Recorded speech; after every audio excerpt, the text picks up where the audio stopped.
ज्या पद्धतीने तो झाला, खऱ्या काय म्हणतो रिअल आपण लोकेशनवर शूट केलं, खरंच ते सगळ्या जुन्या घर आहेत आणि हे तर तो काळ उभा करू शकलो हे फार इंटरेस्टिंग आहे. मी म्हणे आता मलाच 10 वर्ष झाली इंडस्ट्रीत आणि 6 सिनेमे झाले, तर मलाही मध्ये मध्ये नॉमिनेशन नव्हते, तर असं हा part and parcel of our game आहे आणि तो त्यांनी ॲक्सेप्ट केला, तर जेवढं लवकर ॲक्सेप्ट करतील तेवढं जास्त मजा येईल.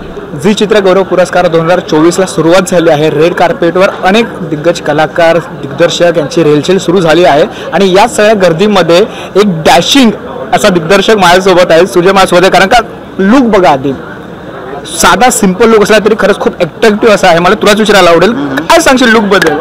काय आता मला असं वाटलं की जरा वेगळं काहीतरी करावं आणि चित्रपटांमधून तसं वेगळं करत असतात. अगदी तसंच.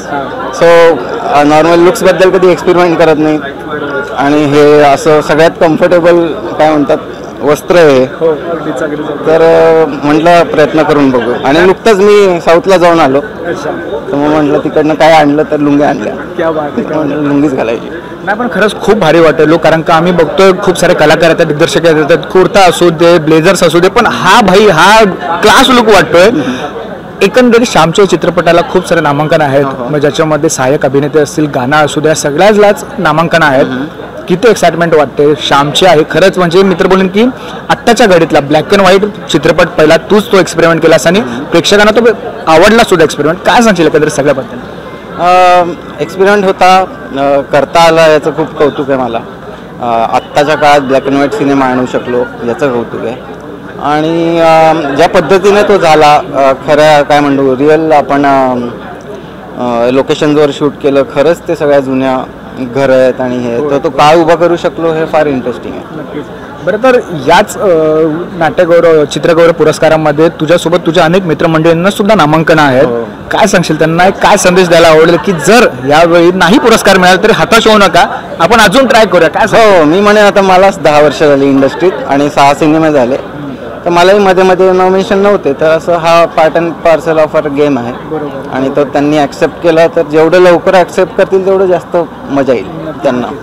सोहळ्याची मजा घेता आली पाहिजे, अवॉर्ड वगैरे मिळतात. क्या बात आहे. म्हणजे असं बोलायला हरकत नाही की आपण काम करत राहायला पाहिजे. पुरस्कार मिळेल नाही मिळेल ते वेगळं, पण आपण आपलं काम करायचं. टोटली म्हणजे आपलं आणि कामच आहे शेवटी. Over the years body of work जेव्हा तुम्ही जमा करता तेव्हा तुम्ही कोणतरी होता, तोपर्यंत करत राहायचं.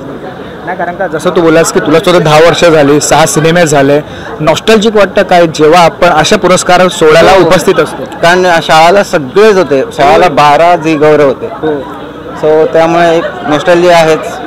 आज बघू आता काय होतं. आम्हाला सिनेमाला नाहीच आहे खरं तर, सगळ्या टेक्निकल याला आहे, पण ती सुद्धा खरंच खूप मोठी बोलता बॅकबोन आपण बोलू शकतो सिनेमासाठी. Totally yes. नाही, खरंच खूप भारी वाटतं. तुर्तास मी तुला जरा वेळ सुट्टी देतो, कारण का आपला आता सोहळा सुरू झालाय.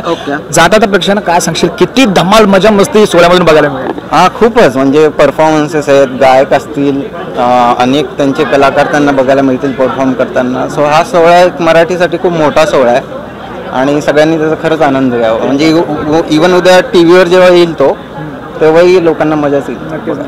पुन्हा एकदा खरंच खूप धन्यवाद आमच्यासोबत गप्पा मारल्याबद्दल आणि तुझ्यासोबत तुझ्या संपूर्ण टीमला all the very best. Thank you so much.